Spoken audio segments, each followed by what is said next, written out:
Baik, terima kasih pemirsa, masih bersama kami Damin Saku yang mengangkat tema tentang salawat. Alhamdulillah ketiga guru kita telah memberikan sebuah paparan dan sekaligus pengingat bagi kita agar kita tidak termasuk orang yang dicap pelit karena kita jarang menyampaikan salawat kepada junjungan kita Nabi Muhammad SAW.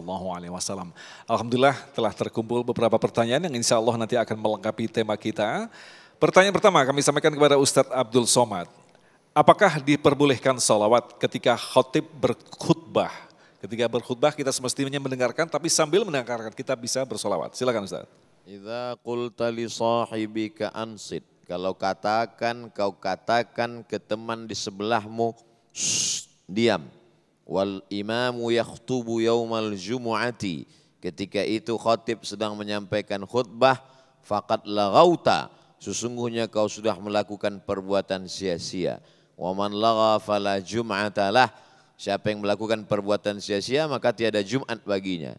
Jadi kalau ada orang ngomong, di awal itu khotib sebelum naik ke atas mimbar, Bilal mengatakan, idza sa'idal khatibu 'alal mimbar. Kalau khotib naik ke atas mimbar, fala yatakallamanna ahadukum, maka jangan seorang pun berkata. Kenapa? Karena kalau dia sudah sampai ke atas mimbar, kita tidak boleh lagi saling menegur, saling berbicara, karena akan merusak konsentrasi. Man la'ibal hasa faqad lagha. Siapa yang memain-mainkan batu, maka sungguhnya dia melakukan perbuatan sia-sia. Ketika itu Masjid Nabawi belum lagi di semen, belum ada karpet, ada batu-batu kerikil. Lalu dia main-main batu. Kata Nabi, siapa yang main-main batu, maka sia-sia. Bagaimana kalau dengan main batu cincin? Digosok-gosokin begitu ya? Gosok-gosok. Adapun dia berselawat, maka sesungguhnya ketika dia berselawat, dia masih tetap fokus mendengarkan khutbah. Allahumma salli ala sayyidina Muhammad wa ala ali sayyidina Muhammad. Dia tidak sedang berbicara dengan orang lain. Tapi sebenarnya yang lebih afdol ketika kita mendengarkan khutbah itu memang mungkin biar kita tambah konsentrasi, kita sampaikan atau dilafazkan di dalam hati. Apakah bisa sholawat itu dilafazkan di dalam hati? Sesungguhnya hati kita ini tidak pernah putus daripada zikir. Karena zikir artinya mulut menyebut, hati mengingat. Adapun yang diingat dalam hati adalah Allah. Semua yang kita ucapkan mengingatkan kepada Allah, maka dia adalah zikir. Subhanallah, zikir. Alhamdulillah, zikir. Allahu Akbar, zikir. La haula wa la quwata illa billah, zikir. Afdalu zikri fa'alam annahu la ilaha illallah. Allahumma salli ala Sayyidina Muhammad wa ala ali Sayyidina Muhammad. Juga adalah mengingatkan kita kepada Allah. Jadi kalau ada ibu-ibu yang diam, telinganya mendengarkan tausiah, tapi sesungguhnya hatinya tetap berzikir. Begitu juga dengan kita. Jangan mentang-mentang baru ikut pengajian, Ustadz mengatakan mesti banyak sholawat, lalu besok berselawat. Allahumma sholli ala sayyidina Muhammad. Kantor datang orang mau ngurus. Pak, gimana KTP saya udah selesai apa belum? Allahumma sholli ala sayyidina Muhammad. Mungkin mulutnya bicara tapi hatinya terus berzikir dan berselawat. Wallahu a'lam. Baik, selanjutnya kepada Syekh Muhammad atas penjelasan bahwa kita tidak sekedar berselawat tetapi meneladani Rasulullah SAW. Nah, Syekh Muhammad, ada saja kan orang yang sering berselawat tetapi adabnya masih belum sempurna. Bagaimana Ki penjelasannya? Silakan saya. Alhamdulillah, Allahumma salli wa sallim ala Sayyidina Rasulullah. 3 poin penting bagi setiap orang muslim yang ingin dekat dengan Allah Subhanahu wa taala. Tidak ada jalan kecuali melalui wasilah Nabi Muhammad sallallahu alaihi wasallam. Yang paling pertama al-mahabbah, mencintai Rasulullah sallallahu alaihi wasallam.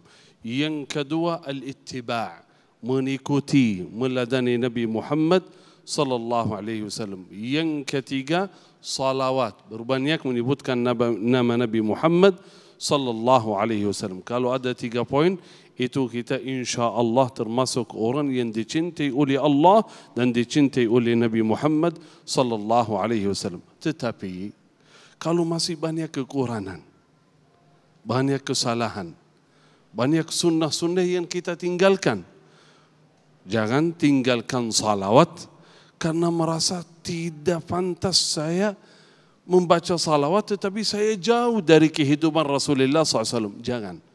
Ini bisik-bisik syaitan. Kita baca salawat, harapan kita ya Allah melalui wasilah salawat. Ya Allah, terimalah amalan kami. Ya Allah, kabulkan taubat kami. Ya Allah, berikan taufik hidayah bagi kami. Salawat terus kepada Nabi Muhammad SAW dengan harapan, ya Allah, mudah-mudahan suatu saat saya betul-betul mengikuti Nabi Muhammad SAW. Itu harapannya. Berarti tidak boleh tinggalkan alasan kita jauh dari Rasulullah SAW. Tetapi tidak boleh kita terus baca salawat, tetapi masih ada dalam hati terus jauh dari Nabi Muhammad SAW. Berarti ada niat baik.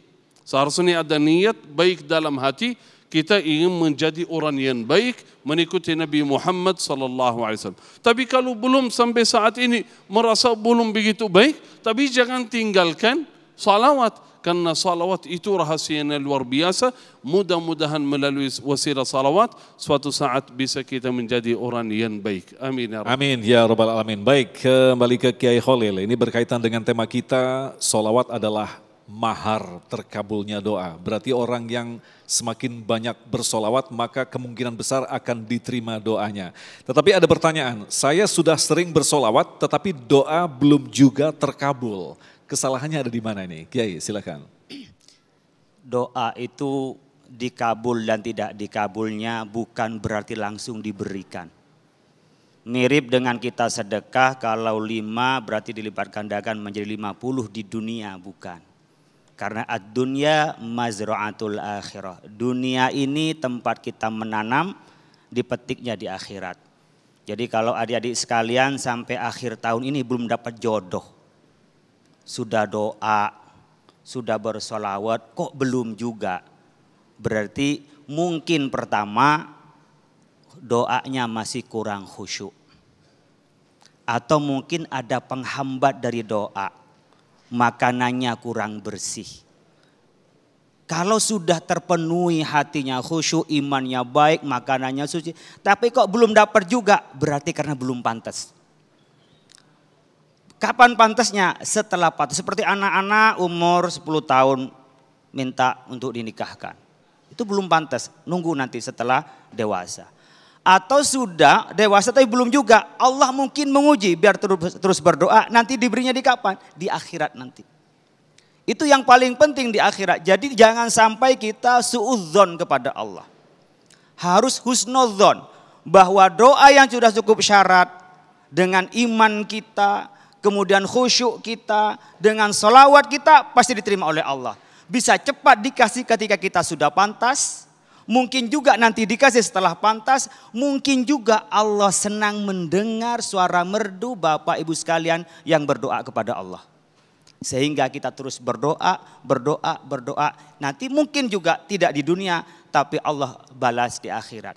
Jadi perkaranya bukan pada sedikit banyaknya dalam melantunkan salawat itu Kiai ya. Baik, terima kasih dan insya Allah dalam segmentasi selanjutnya nanti kita masih menyimpan beberapa pertanyaan yang kita akan jawab. Dan pada intinya nanti bagaimanakah kita mampu mengaplikasikan salawat dalam kehidupan kita. Selepas pesan-pesan berikut ini tetaplah bersama kami Damai Indonesiaku.